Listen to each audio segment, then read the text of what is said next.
Welcome back to our anime. What really happened during those 5 days when Long went from respected warrior to the most feared hunter in Star Tower? Well, buckle up because this is one of the most brutal and calculated killing sprees in Swallowed Star history. After returning from his 6,000-year inheritance trial, Luo Feng didn't just come back stronger. He came back with god-tier advantages and a mission to build a slave army by any means necessary. Over 5 days, he systematically hunted down a plus Immortal King-level warriors, specifically targeting Soul Masters in a massacre so savage that it sent shockwaves through all 3 camps. Let's break down every insane detail about this legendary killing spree that made even invincible Immortal Kings think twice. Don't forget to subscribe to support the channel. And without further ado, let's begin with number 12. Star Tower Master Privileges, the ultimate hunting ground. Here's something most people completely miss. Luo Feng wasn't just another warrior exploring Star Tower. He was its master. After surviving the 6,000-year inheritance trial, he gained complete control over this 9 light-year-tall treasure. What does that mean? He could see the exact location of all 359 human immortals inside at any given moment. But it gets even more insane as Master Luo Feng could control when exits appeared in the forbidden spaces. Normally, warriors could teleport out when an exit opened. Under Luo Feng's control, no exits would appear unless he willed it. He could trap Immortal King-level warriors in sealed spaces for as long as he wanted, a day, 10 days, even a month. This wasn't a fair fight. It was a slaughterhouse where Luo Feng controlled every single door. He could pick any battle to join, teleport himself directly there, and his prey couldn't escape until he decided to let them go. That's not hunting, that's execution with extra steps. Number 11, the King Blade River Secret Identity Strategy. Most viewers don't realize that King Blade River isn't just a cool name. It's Long's carefully constructed secret identity. The Primal Chaos City leader himself helped create a completely fake background for this persona with detailed records from youth to Immortal King level. All without a single loophole. Why go through all this trouble? Because if the universe knew Luo Feng, disciple of the Primal Chaos City leader, was massacring warriors and building a slave army, it would create massive political problems. But King Blade River, some mysterious warrior with Heavy Arrow as his slave, that's just another dangerous fighter in the extraterritorial battlefield wars. This separation was absolutely critical. It allowed Luo Feng to hunt freely, accumulate insane wealth, and control powerful slaves without bringing heat down on his family or teachers. The duality gave him freedom to be as ruthless as necessary while keeping his real identity protected. Number 10. Why Soul Masters were the primary targets. Here's where the strategy gets brilliant and brutal. Luo Feng wasn't randomly killing warriors. He was specifically hunting pinnacle Immortal King Soul Masters. Why? Because Soul Masters are the only warriors who can efficiently create soul slaves. Their expertise in soul techniques makes them incredibly valuable as slaves themselves, but also makes them the hardest to capture. Soul Masters spend countless years studying how to control souls, making them naturally resistant to soul control techniques. They know all the tricks, all the defenses, all the escape methods.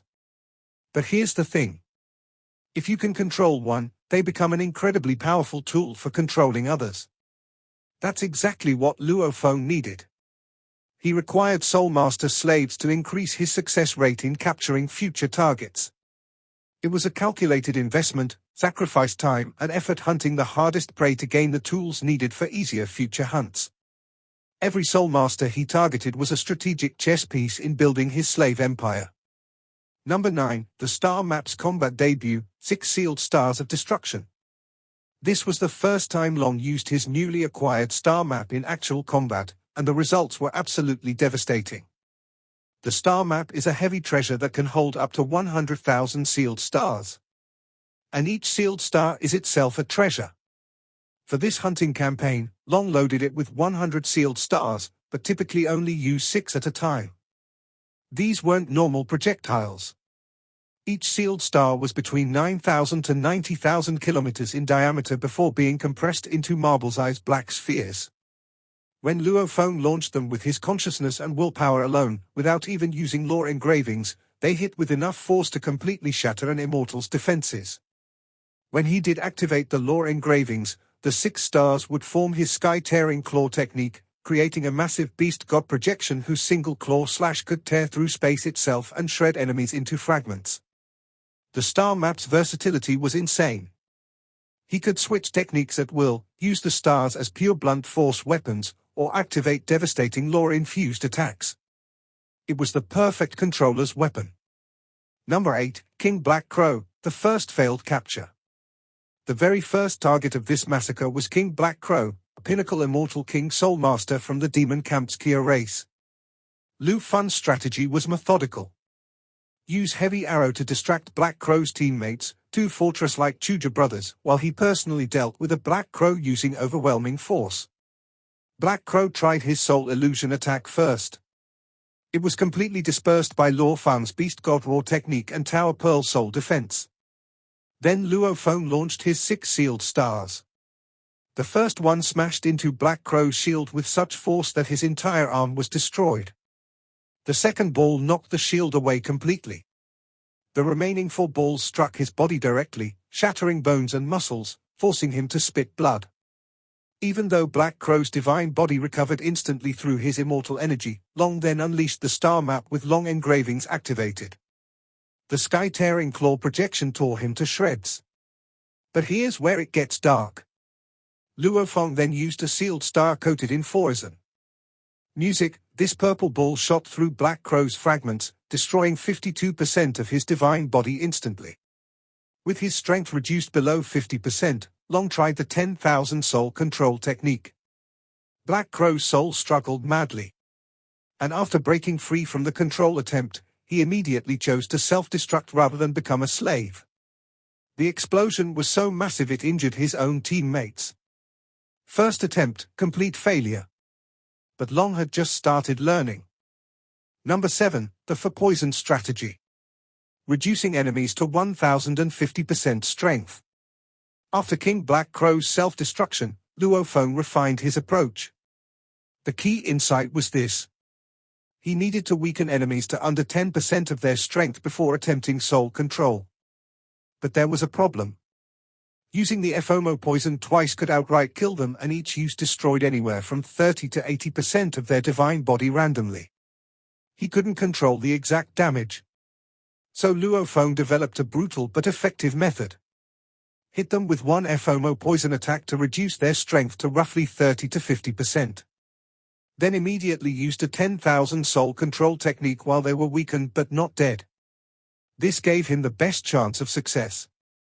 The Farmal poison was absolutely critical because it didn't just damage their body, it prevented them from burning their immortal energy to boost their soul resistance. Once that poison hit, they were operating at a fraction of their power, making them vulnerable to soul invasion. Of course, this method still had a low success rate, maybe 20% at best, but it was better than nothing.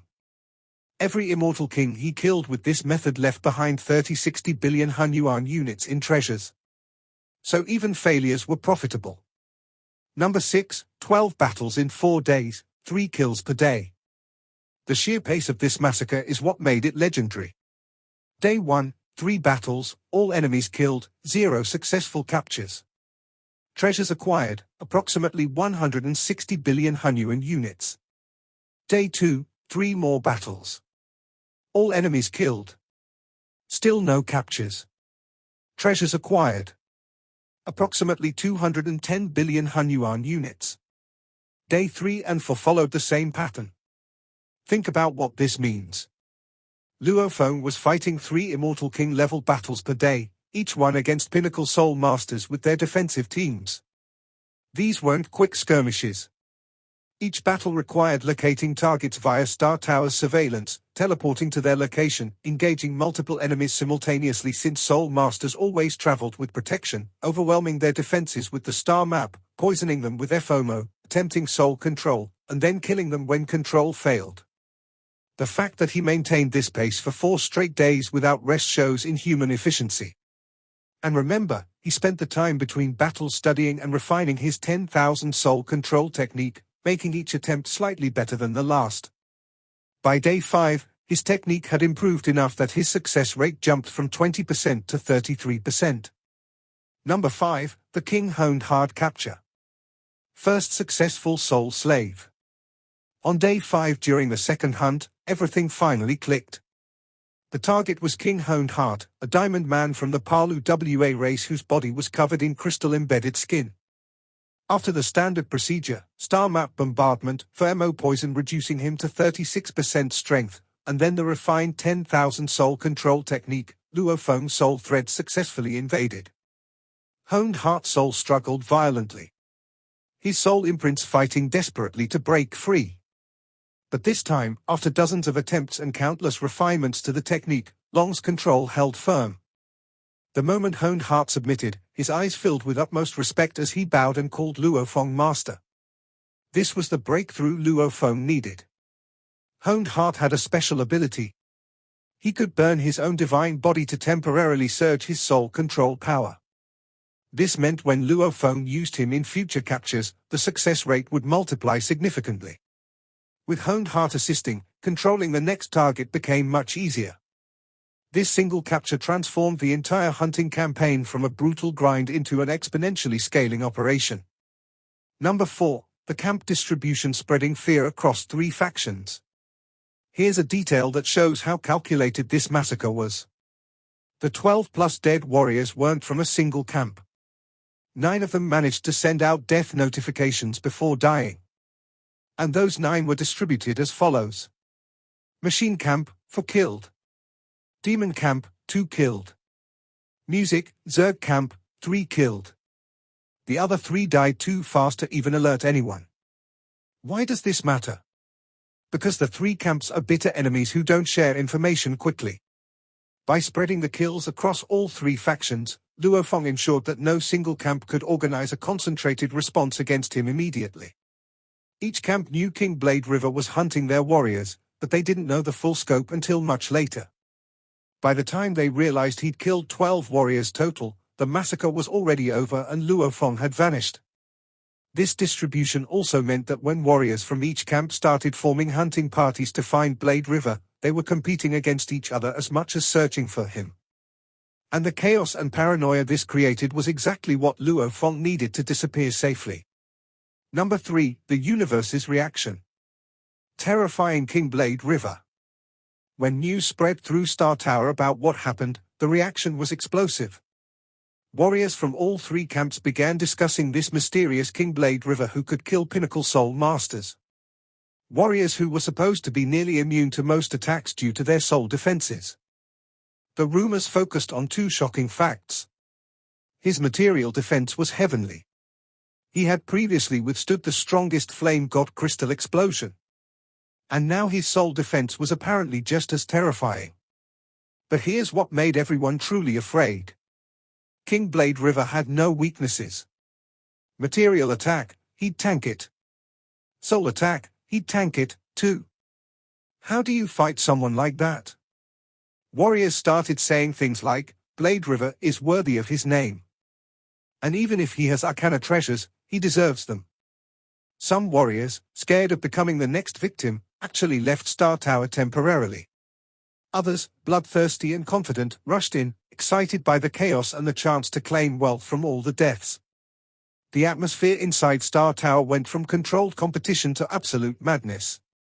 And through it all, the name King Blade River became synonymous with unstoppable calculated brutality. Music, 2, King Lifefall and Dalong start hunting him. The bounty. When absolute warriors like King Lifefall and Dalong heard about the massacre, they didn't react with fear. They reacted with greed. King Lifefall immediately issued a bounty, 1 billion indigo gems for confirmed information on Blade River's location. His reasoning was simple. Anyone who could kill that many immortal king-level warriors must have incredible treasures and massive wealth. Just the items from the dead immortal kings alone would be a fortune. King Lifefall and Dalong both began actively hunting for Blade River. And here's the terrifying part. King Genie later told Long that these warriors weren't trying to enforce justice or stop a massacre. They wanted to see if they could defeat Blade River as a test of strength. If Blade River could escape from them, that would prove his power and cement his legend. It became a challenge, a game for the absolute strongest warriors. Long had killed enough to attract attention, but not so many that universe masters would intervene. There are hidden rules. Massacre too many and the super beings gang up on you. He walked that line perfectly, becoming famous enough to matter while staying below the threshold that would trigger collective retaliation. Number 1. The 2 Immortal King Limit Slave Army Strategy: Exponential Power Growth. Here's the absolutely game-changing aspect that most people miss. After capturing King Honed Heart, Long didn't stop. He now had 2 Immortal King Limit slaves. Heavy Arrow captured earlier and Honed Heart captured during this massacre. This was when the real strategy revealed itself. Instead of personally hunting anymore, Luo Feng began sending his 2 Immortal King Limit slaves to hunt together, armed with his sealed stars and far more poison. 2 Immortal King Limits working together, equipped with heavy treasures, became an unstoppable killing force. Every time a sealed star attacked, it caused a huge commotion. But Luo Feng had strictly ordered his slaves to never use the star sealing abilities, only their attack power. They appeared as strange crystal balls, making them unrecognizable as the legendary sealed stars from Star Tower.